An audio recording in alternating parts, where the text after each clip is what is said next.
Salam,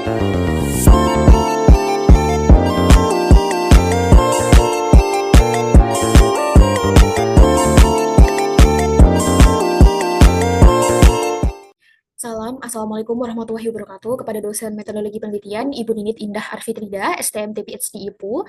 Di sini saya ingin melakukan presentasi terkait tugas metodologi penelitian yang berjudul optimasi penjadwalan kolaborasi antar Twin ASC, Automated Stacking Crane, dan AGVS atau Automatic Guide Vehicle di terminal peti kemas otomatis dengan saya Dela Wahyuni Israina, NRP 12.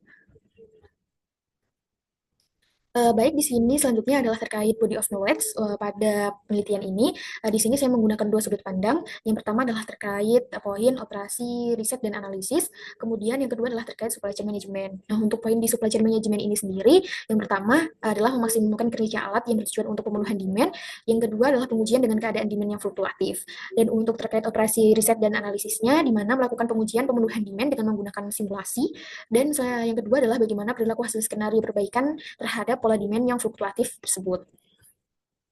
Untuk latar belakang atau bab satu yang akan dibahas, terdapat beberapa paragraf di sini. Paragraf yang pertama adalah terkait pelabuhan sebagai aktivitas perdagangan dunia, di mana isinya adalah terkait peran penting perdagangan global, kemudian ada penghubung ekonomi antar negara, kemudian ada distribusi barang ekspor dan juga impor.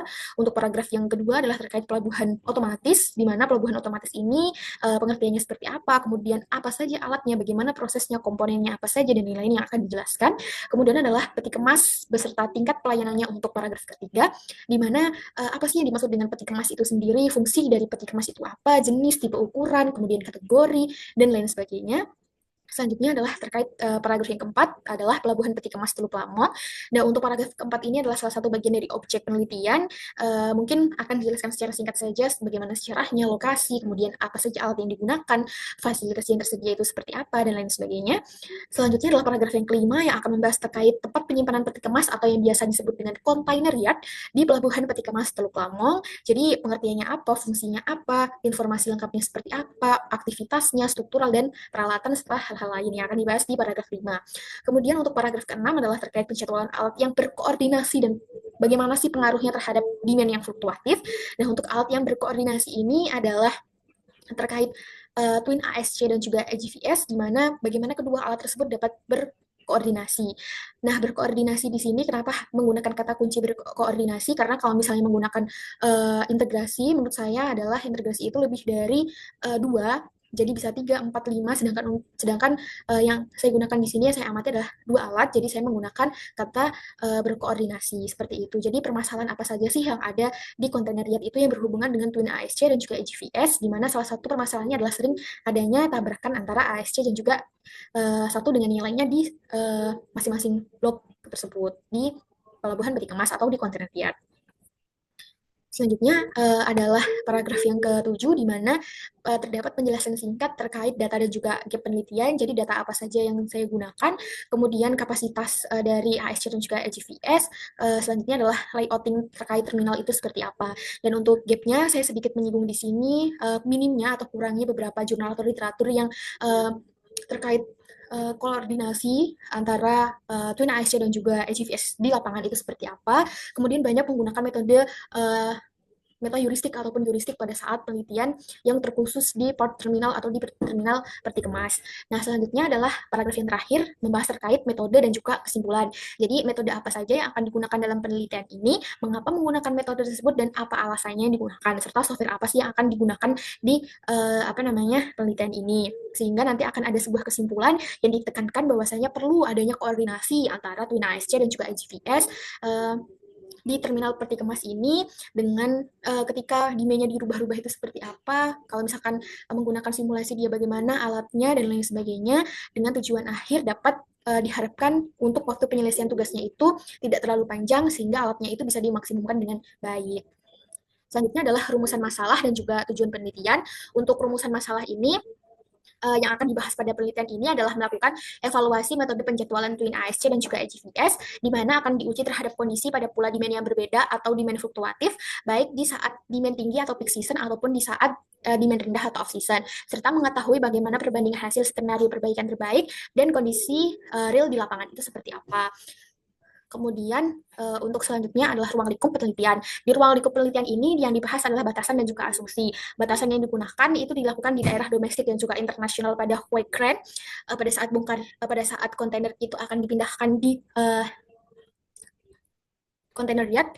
Kemudian untuk kontainer yang digunakan adalah dry container dengan ukuran 40 feet dan juga 20 feet yang berfokus pada kontainer atau demand domestik dan juga internasional, di mana fokusnya ini hanya untuk pembongkaran saja.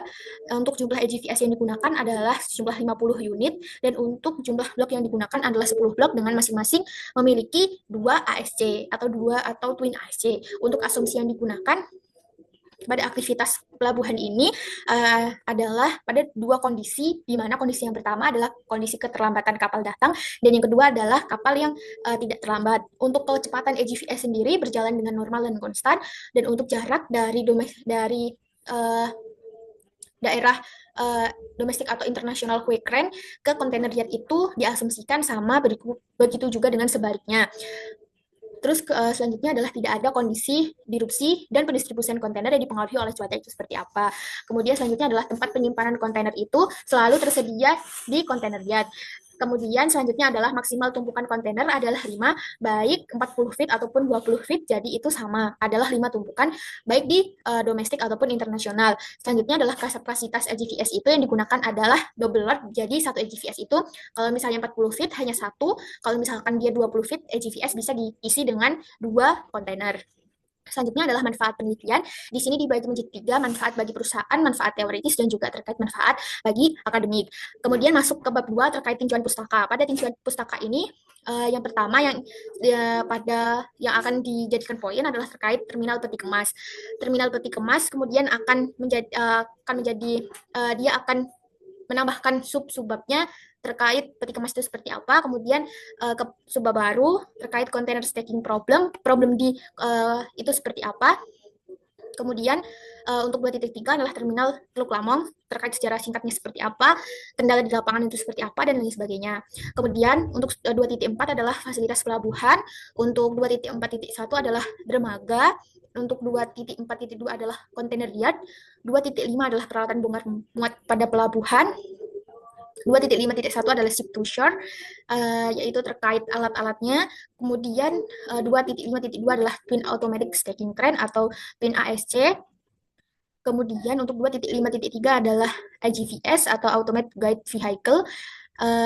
Selanjutnya adalah 2.5.3 adalah docking station, yaitu sensornya yang digunakan untuk GVS itu berjalan. Kemudian 2.6 adalah sistem, 2.7 model, 2.8 adalah simulasi, 2.8.1 adalah metode simulasi, kemudian disambung 2.8.2 adalah langkah-langkah dalam membentuk model simulasi, dan yang terakhir 2.9 adalah gap dan posisi penelitian. Nah, untuk data dari yang saya gunakan dari berbagai jurnal, terdapat 15. Di sini saya mengelompokkan ada judul, penulis, tahun, metode yang digunakan itu apa, apakah heuristik, metaheuristik, simulasi, atau intelligent programming. Untuk objeknya di sini saya fokus 2, yaitu IGVS dan juga Twin ASC. Dermaganya, untuk dermaga itu dibagi menjadi 2, ada internasional dan juga domestik. Lokasi penelitiannya di mana dan gap penelitiannya seperti apa. Dan saya sambungkan menjadi salah satu skema seperti ini. Di antara permasalahan-permasalahan tadi, kemudian metode-metode tadi, saya mencoba rangkum sehingga penelitian ini tuh berfokus terkait optimasi penjadwalan kolaborasi antara Twin ASC dan juga EGVS di terminal peti kemas otomatis. Kemudian ini adalah untuk daftar pustaka. Selanjutnya, terima kasih. Mohon maaf apabila ada kekurangan dan juga penulisan dalam penelitian ini, karena terdapat ada beberapa yang saya tambahkan pada presentasi ini. Terima kasih. Saya akhiri. Wassalamualaikum warahmatullahi wabarakatuh.